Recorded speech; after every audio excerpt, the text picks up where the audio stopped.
Ich betreibe die Informationsplattform Wissenswertes.at und unter anderem gibt es da auch die Mustervorlagen, also Musterbriefe, wie man gewisse Dinge im Schriftverkehr formulieren kann. Und unter anderem gibt es da auch die Abbestellungen und als Konsequenz bekomme ich manchmal E-Mails, da steht nur drinnen, bitte schicken Sie mir keinen Katalog mehr. Meine einzige Reaktion kann sein, hä? Weil, was? Soll ich nicht mehr schicken? Wir sind eine Informationsplattform, wir verschicken keine Kataloge, also welcher Katalog ist gemeint, welcher Anbieter. Was man bei der Abbestellung noch braucht, ist, wer bin ich? Das Wer bin ich funktioniert manchmal noch, da gibt es dann die Frau Meier als Unterschrift, aber wenn ich wüsste, welcher Katalog gemeint ist, dann könnte ich beim Anbieter nachschauen, die Kontaktdaten heraussuchen und Hilfestellung leisten. Und damit herzlich willkommen wieder bei den Musterbriefen. In diesem Video soll es um die Abbestellung gehen. Löschen wir das, machen wir ein erstes Beispiel. Und zwar bleiben wir beim Katalog.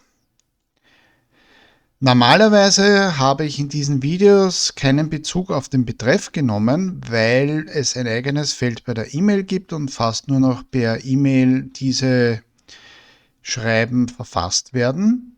Das machen wir diesmal aber anders, und zwar Abbestellung Katalog,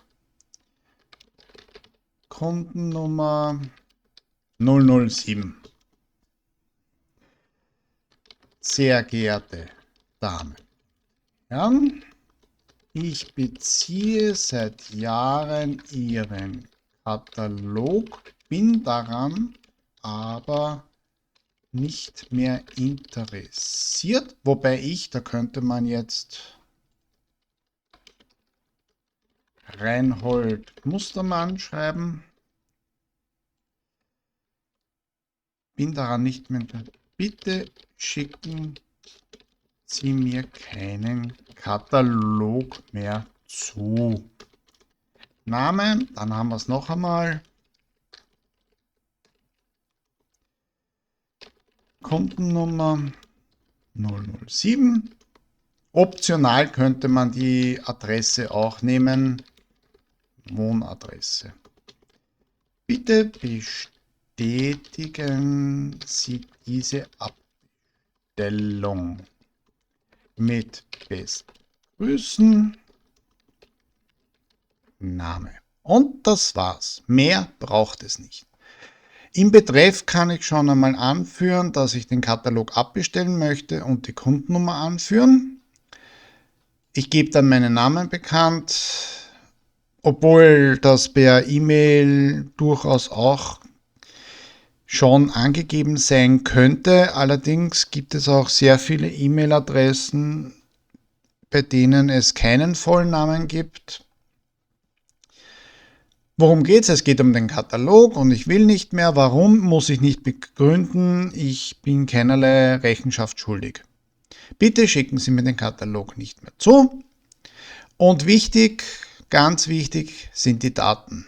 Ich kann es zwar hier sowieso herauskitzeln, aber so haben die Anbieter sofort auf einen Blick, welche Daten gemeint sind. Das findet man schnell in der Datenbank, dann gibt es dort ein Hackerl, das Hackerl wird gelöscht und dann schickt man zurück, passt. Schade, dass Sie den Katalog nicht mehr wollen. Vielleicht kombiniert man das aber mit einem aktuellen Angebot, um dann doch noch den Kunden zu behalten. Aber mehr braucht es nicht. Das heißt, es ist eine sehr einfache Form des Schriftverkehrs. Aber wenn ich jetzt zum Beispiel diese Informationen nicht habe und wenn ich es im Betreff auch nicht anführe, dann hat auch der Anbieter, selbst wenn der richtige ist, Schwierigkeiten zu erahnen, wer das ist, und ohne Kundennummer kannst du da nicht wirklich viel machen. Gut, schauen wir uns ein zweites Beispiel an. Probepackung. Es passiert immer wieder, dass man Probepackungen zugeschickt bekommt. Das kann zum Beispiel auch über den Versandhandel sein. Man ist Kunde und hat etwas gekauft und meistens läuft das dann auch über den Online-Shop, und beim Online-Shop gibt es manchmal unten einen Passus mit einem Hackerl. Ich bin an weiteren Probepackungen interessiert zum Beispiel.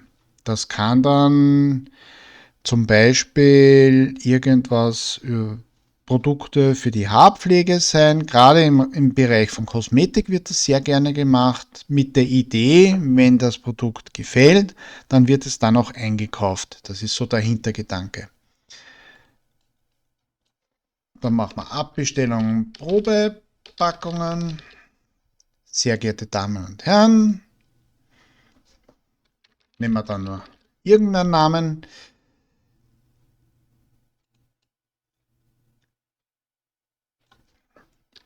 Ich bekomme seit geraumer Zeit Ihre Probepackungen zugeschickt, aber die Produkte haben mich nicht überzeugt. Bitte schicken Sie mir diese Packungen nicht mehr zu. Dann haben wir hier wieder den Namen. Und dann kommt es darauf an, es gibt entweder eine Kundennummer, wenn das jetzt zum Beispiel wirklich ein Zusatzangebot von einem Versandhandel ist. Es kann aber auch sein, dass man keine wirklichen Kundennummer hat, aber eine Nummer trotzdem im Unternehmen vergeben worden ist. Und bei der Zusendung der Probepackung müsste das angeführt sein und die sollte man dann auch entsprechend anführen, aber mit dem Namen und mit der Wohnadresse sollte es eigentlich dem Anbieter möglich sein, zu erkennen, wer das ist. Ja, und dann haben wir wieder die Bestätigung für die Abbestellung, dass ich dann eine Retoursendung bekomme, dass es passt.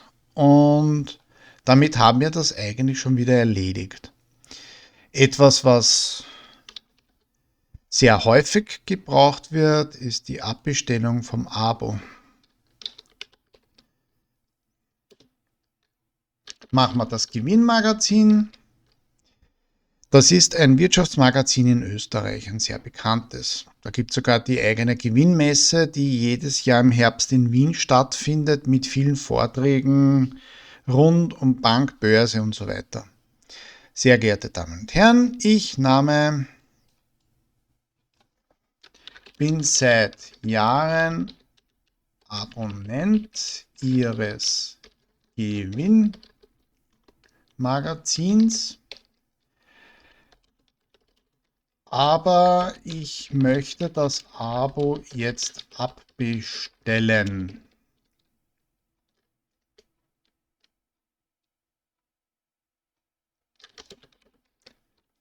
Zum das hat schon passt. Nächstmöglichen Zeitpunkt. Weil die Abos werden ja meistens für ein Jahr verrechnet und wenn ich jetzt 9 Monate schon abgelaufen habe und dann wird nicht weiter was passieren. Ich werde noch 3 Monate das Abo bekommen und das war es dann auch schon. So, machen wir eine sinnvollere Kundennummer. Ansonsten bitte bestätigen Sie die Abbestellung.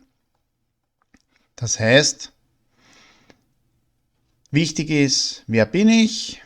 Worum geht's? Es geht um das Abo des Gewinnmagazins und ich möchte das abbestellen.